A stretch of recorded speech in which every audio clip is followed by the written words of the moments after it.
ओम गुरुर्ब्रह्मा गुरुर्विष्णु गुरुर्देवो महेश्वरा गुरुर्साक्षात् परम ब्रह्म तस्मै श्री गुरुवे नमः। आज की कथा भगवान कृष्ण जी ने अर्जुन को विराट रूप दिखाया।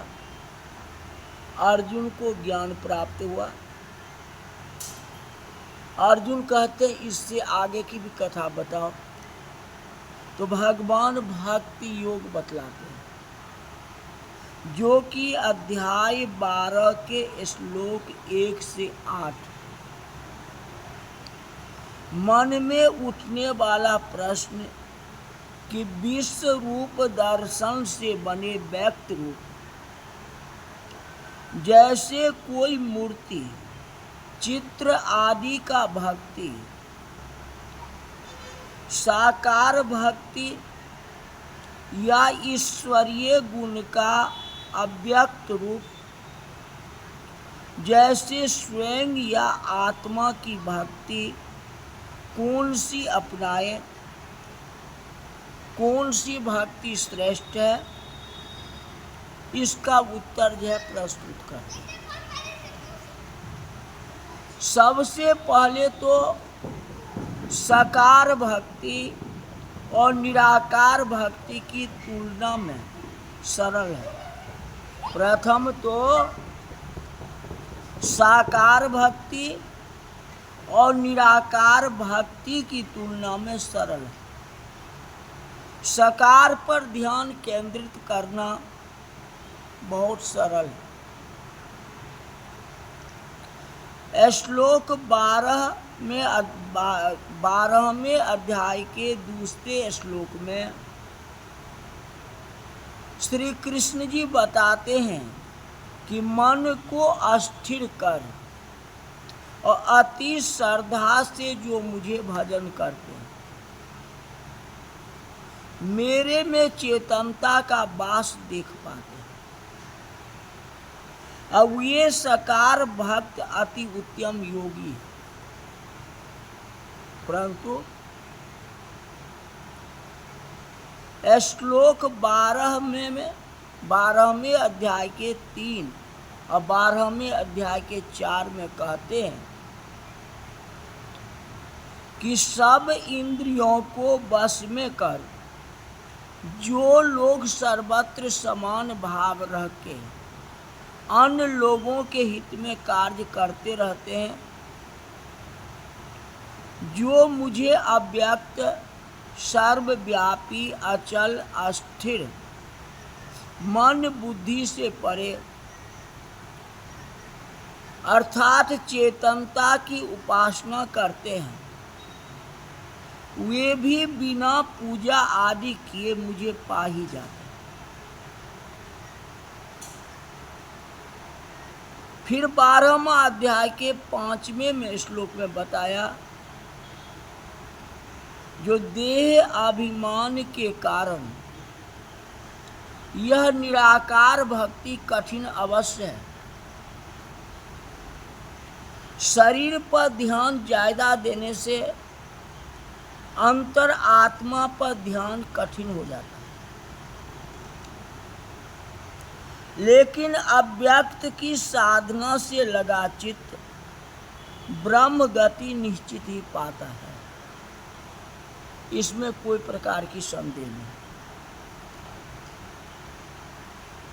12वां अध्याय के 6, 8वां में बताते हैं,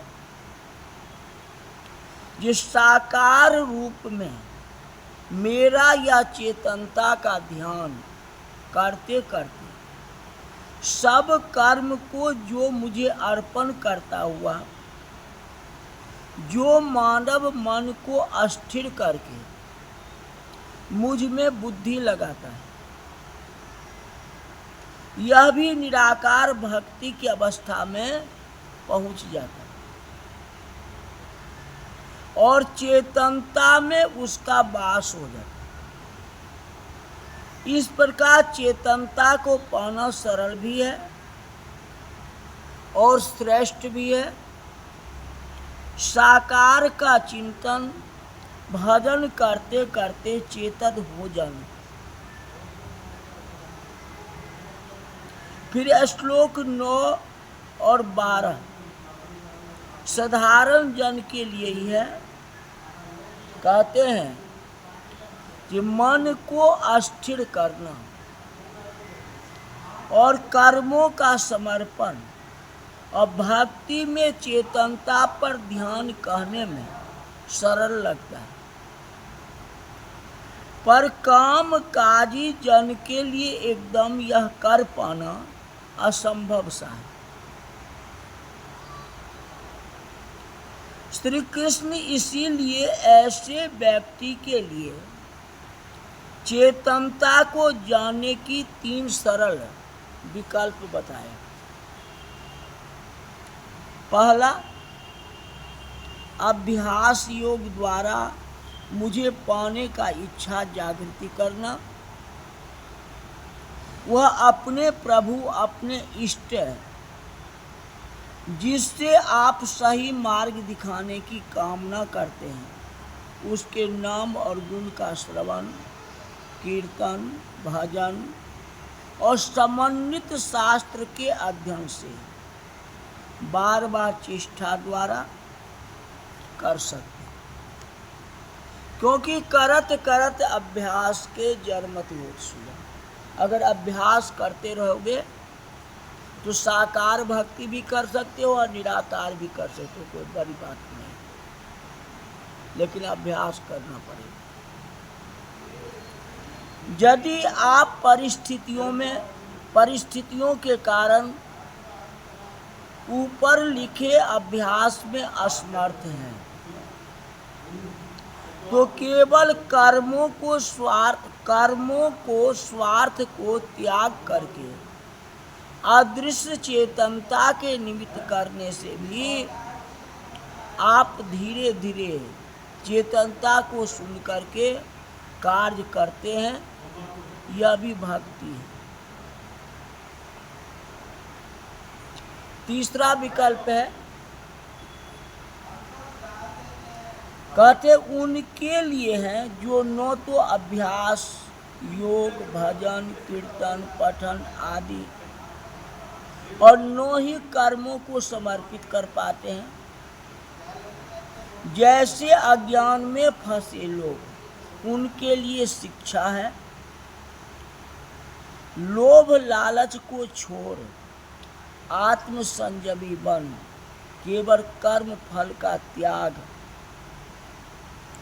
और कर्म से जुड़े सुख या दुख का त्याग करें। धीरे धीरे वे समता में आ जाएंगे और कर्म अपने आप ही समर्पित होने लगे। अंत में श्री कृष्ण भगवान ने 12वें अध्याय में 13 और 20 श्लोक में कहते हैं कि जो व्यक्ति अध्याय 12 तक बताए सभी गुणों को धारण कर लेता है, वो अभी सच्चा भक्त है और चेतनता का बहुत प्रिय है। चेतनता उसका हर पल साथ देती है और दुख भरे संसार रूपी सागर से हंसी खुशी से पार हो जाती है। सच्ची भक्ति या भक्ति योग नहीं है। निराकार तुम्हारे हाथों में, साकार तुम्हारे हाथों में। अब सौंप दिया इस जीवन का सब भार तुम्हारे हाथ में। चाहे निराकार भक्ति करो या साकार भक्ति करो या कुछ भी न करो, जो घर का काम है सब भगवान को सौंपते जाओ। दाल राम जी, चावल राम जी, रोटी राम जी, सब भगवान का है। और इतना भी कह दोगे ना तो भक्ति हो जाएगी। इतना भी तो आप नहीं कह पाते हो। अरे कह देंगे तो क्या होगा? भगवान खाना थोड़े खाते, आप भगवान को भोग लगाते हो और भगवान अगर पूरा थाली खा जाए तो बहुत कम ऐसे भक्त हैं जो कि भगवान को भोग भी लगाएंगे, क्योंकि कलयुग है। यही बात है। इसीलिए जो है भगवान तो भाव के भूखे हैं। चाहे साकार में आ जाओ या निराकार में आ जाओ, किसी तरह भक्ति करो। फिर बताते हैं जो चेतनता का स्थान और प्रभाव। अध्याय 12 तक आपने ज्ञान योग, शरीर और आत्मा अलग है, शरीर नश्वर है, नष्ट होने वाला है, और आत्मा अजर अमर है।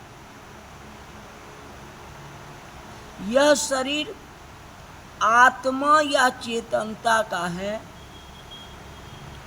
कर्म योग, कर्म किस प्रकार या किस भाव से हो जिससे चेतनता को सुन पाए, और भक्ति योग अर्थात इस ईश्वर रूपी तत्व को पा जाना, वो समझ ले।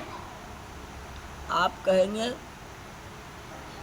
कि भाई यह चेतनता क्या बता रहे हैं, इसका हमारे शरीर में क्या संबंध है, कहीं है इसका स्थान, कोई है भी? तो इन प्रश्न के उत्तर आपको अध्याय 13 में 14वां और 15वां श्लोक में आता है।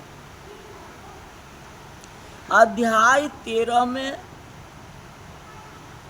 ज्ञान योग को क्रमशः आगे बताते हुए श्री कृष्ण भगवान कहते हैं यह शरीर एक क्षेत्र है। ये शरीर क्या है? एक क्षेत्र है। इसको जानने वाला क्षेत्रज्ञ मैं यानी चेतनता है। इस क्षेत्र का ज्ञान ही महान ज्ञान है। इस शरीर द्वारा आज सभी कार्य करते हैं, कभी शारीरिक रूप से तो कभी मानसिक रूप से। तो ये कार्य कैसे संपादित होते हैं? यह चेतनता के स्थान को जानने के लिए आवश्यक है। बहुत से ऋषि मुनियों ने इस क्षेत्र का कारण, रूप और इसके विकार आदि और मुझ क्षेत्रज्ञ के प्रभाव के बारे में कई विधि से बताया है। श्लोक 13वां अध्याय के 5 और 6 हमारी मूल प्रकृति की व्याख्या करते हैं। हमारी प्रकृति का अव्यय और तत्व जो आप जानते हैं या आसानी से समझ सकते हैं, इस प्रकार कहा गया है। अव्यक्त जो दिखते नहीं, और पंच महाभूत जैसे पृथ्वी, हमारा हार मांस शरीर, जल, शरीर से बहता रक्त मलमूत्र, उसी तरह अग्नि से अम्लीय प्रक्रिया भोजन पचाने की शक्ति, वायु से ऑक्सीजन, आकाश से विभिन्न छिद्र और खाली स्थान जहाँ रक्त है वहाँ ऑक्सीजन या अन्य गैस जैसे नाइट्रोजन, ग्लूकोज, ये सब कोशिका में पहुँचाना, ये 5 तत्व है। रामायण में भी लिखा गया जो क्षिति जल पावक गगन समीरा, पंच रचित या अधम शरीर। ये अधम शरीर जो है 5 तत्व से बना है। अब 5 तत्व में जाके विलीन हो जाता है। जो इस शरीर को समझ गया वो सब को समझ जाएगा। जो अपना शरीर ही नहीं समझेगा तो और क्या समझेगा। अव्यक्त जो है वह परमात्मा है जिसको हम नहीं देखते हैं लेकिन हम विश्वास करते हैं, उनका नाम का भजन करते हैं। इस तरह से भजन करते रहोगे, उनको याद करते रहोगे तो संसार सागर से पार हो जाओगे। इसमें कोई प्रकार की संदेह नहीं है। आज की कथा यही तक रही। बोल वृंदावन बिहारी लाल की जय।